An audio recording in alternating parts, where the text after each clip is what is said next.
Bonjour, mes chers abonnés. J'espère que vous allez bien.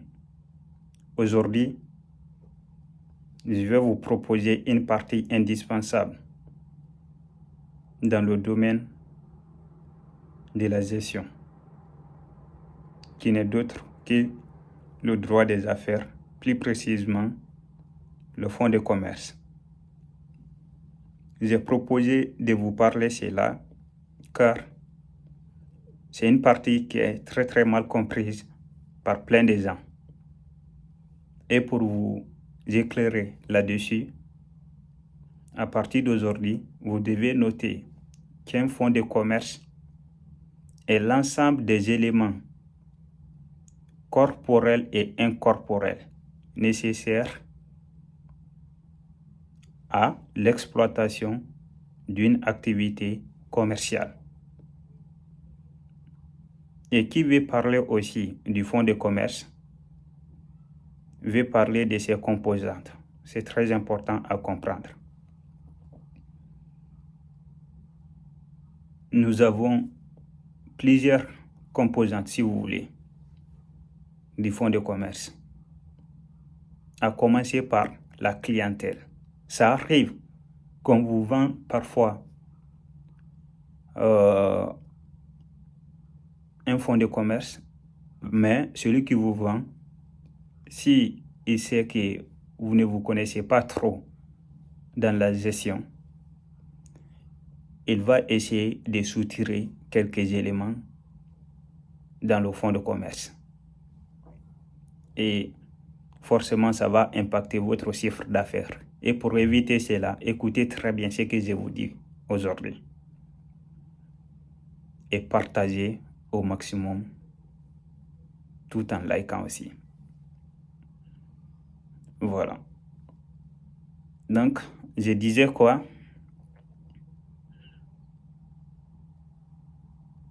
Il y a la clientèle qui fait partie du fonds de commerce. Et il y a aussi l'emplacement.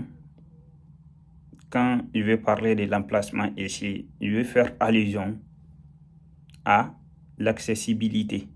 Vous savez, un local qui est plus accessible, en général, a plus de fréquentation qu'un local qui est moins accessible. Donc, dans la négociation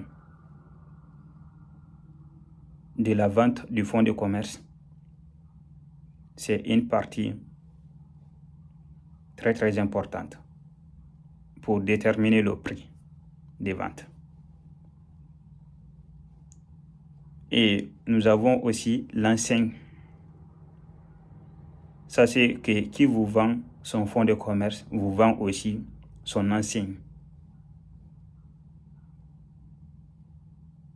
Et aussi le nom commercial. Et qui veut parler du nom commercial veut parler le nom qui est connu par le public. Le nom sur lequel l'entreprise exerce son activité et qui est connu par tout le monde. On ne peut pas vous vendre un fonds commercial et soutirer un nom commercial. C'est impossible. Ça, c'est tout cela. Parce que rien n'est impossible. Il y a des entrepreneurs qui ne sont pas honnêtes dans les négociations. Et après, nous avons le droit au bail. Ça, c'est quand on vous vend un fonds commercial. En général, le local a un propriétaire. Du coup, c'est comme si on vous a donné le droit de ce local maintenant. C'est vous qui allez désormais régler le propriétaire. On vous donne ce droit en fait. C'est l'un des éléments du fonds de commerce. Et nous avons aussi le matériel et le mobilier.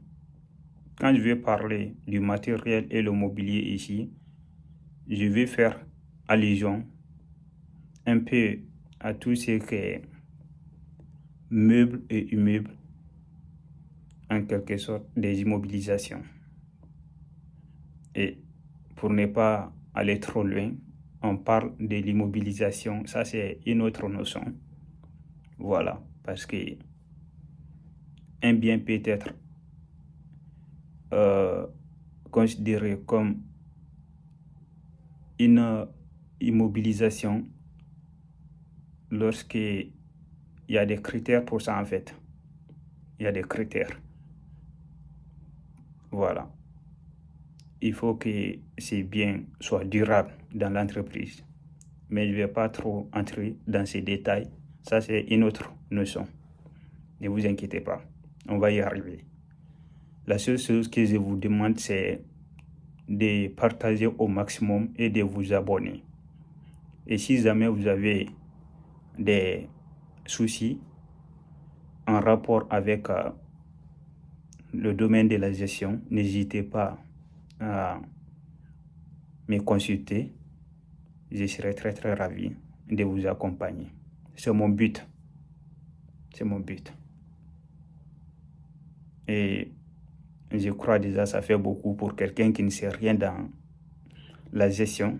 Je vais devoir m'arrêter là et désormais continuer sur autre notion. On va aller pas à pas. Je sais, c'est difficile, mais on va y arriver. Et pour finir, j'aimerais vous encourager à se lancer dans le business. Car c'est plus mieux que de travailler pour quelqu'un. Moi, je trouve. Et c'est même déjà vérifié, s'il faut le dire comme ça. Mais le plus important en matière de business, c'est d'écouter. À partir du moment que vous ne connaissez pas trop dans le business, consultez toujours des experts en la matière avant d'investir. Car on a vu plein d'entrepreneurs partir en faillite. Et dans les 90% des cas, des gens qui sont partis en faillite, vous verrez que c'est des gens qui se sont dit que, voilà, j'ai travaillé, j'ai de l'argent, je vais investir dans tel domaine, dans tel domaine. Et c'est très très grave, c'est là. C'est très très grave. Même si vous avez des milliards, mais si vous n'avez aucune connaissance en matière de gestion, vous investissez, c'est comme si vous êtes en train de brûler votre richesse à petit feu. Donc, je vous conseille toujours de consulter des experts en la matière pour vous donner des conseils fiables pour ne pas se tromper et pouvoir atteindre votre but. Car le but d'une organisation publique et privée, ce n'est pas les mêmes. Pour une organisation publique, ce n'est pas lucratif. En revanche, pour une organisation privée, le but est lucratif. Et pour atteindre cela, vous êtes soumis à une obligation de résultat et une obligation de résultat positif. Si ce résultat n'est pas positif, vous allez partir en faillite. C'est ça le problème. Vous allez partir en faillite. Pour éviter cela, ne vous inquiétez pas, il y a des experts en la matière partout. Mais n'écoutez pas aussi tout le monde, parce qu'il y a plein de gens qui vous parlent de business, ils ne savent pas réellement de quoi ils parlent. Franchement, je vous le conseille. OK? À la prochaine.